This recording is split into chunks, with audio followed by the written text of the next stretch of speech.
The King's Choice. There was a lion who was king of the forest. He was big and handsome, fierce and strong. All the other animals brought him gifts from every corner of the forest.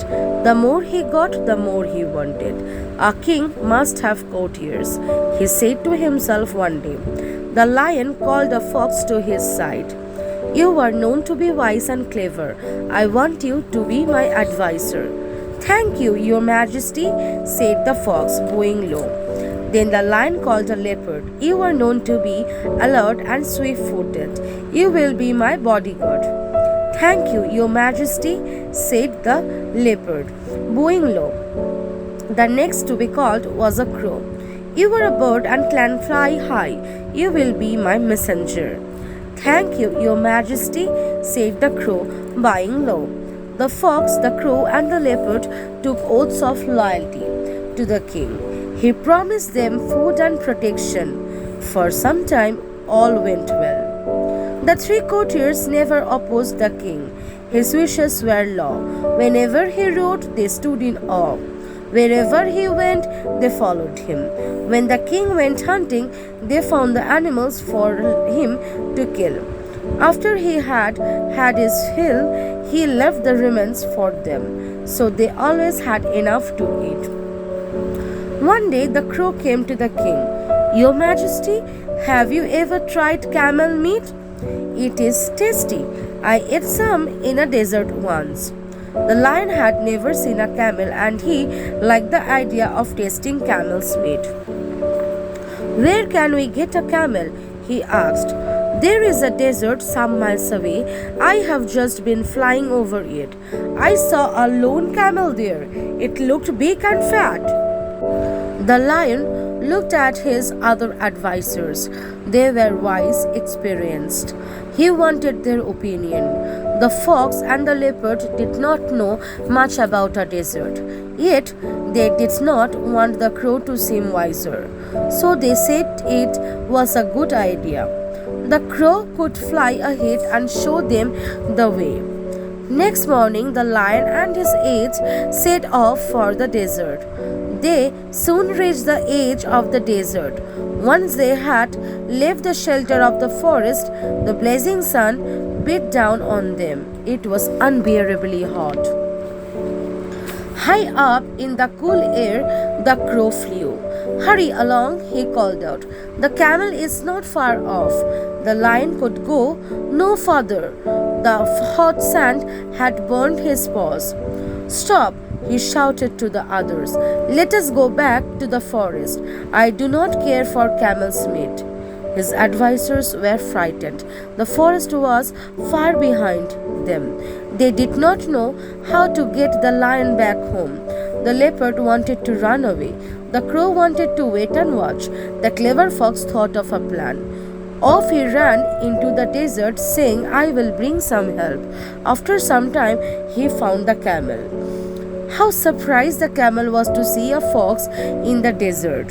Hurry up, said the fox. Our king wants you at once. Our king? Who is that? I don't know any king. I know only my master, for whom I carry loads across the desert. Our king is a lion. He has killed your master. You are now free. The lion invites you to live at his court. Come along. So the camel followed the fox. When the fox and the camel reached the lion's camp, the crow and the leopard were surprised. Even the lion was pleased, in spite of his burnt paws.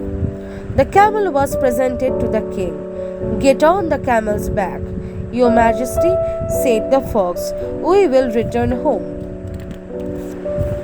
The lion at once jumped to the camel's back. The fox and the leopard sat behind him, with the crow flying ahead as the guide. They set off on the long journey back. By the time they returned to the forest, they were tired and hungry.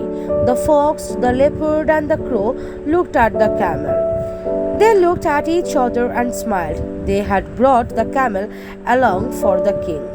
Now it was time for dinner. The lion knew what his courtiers were thinking. He turned to the camel. Friend, he said, I have to thank you for saving my life. You are welcome to live with us as long as you like. I promise you protection. The courtiers were shocked. Had they not risked their lives to get him camel's meat? And now the king wanted to let the camel live? How could they say anything? After all, he was their king. The lion's paw were so badly burned that they could not hunt. He was very angry indeed. Fox, leopard, crow, he roared. Don't you see I am ill and hungry? Go and get me some food. The courtiers had to obey the king, so they went, but not far. They sat down to discuss what to do. I know, said the fox after a while. We shall make the camel request the lion to eat him. He told the others of his plan. They agreed it was a good idea. Back they went to the king. First, the crow stepped forward, bowing low. Your Majesty, we have found no food, but we cannot let you suffer. I am a little creature. Please eat me. The fox pushed the crow aside. I have more flesh on me. Please eat me, sir. The leopard rushed in. I am even bigger, Your Majesty. The camel felt he should not be found wanting in loyalty to his king. Your Majesty, he said, I too am willing to sacrifice my life to save yours. These friends are more useful to you than I am. Eat me instead. At these words, the crow, the fox, and the leopard got ready to pounce on the camel. The lion stopped them. You are all good and loyal subjects. I am touched by your offers. I accept them all.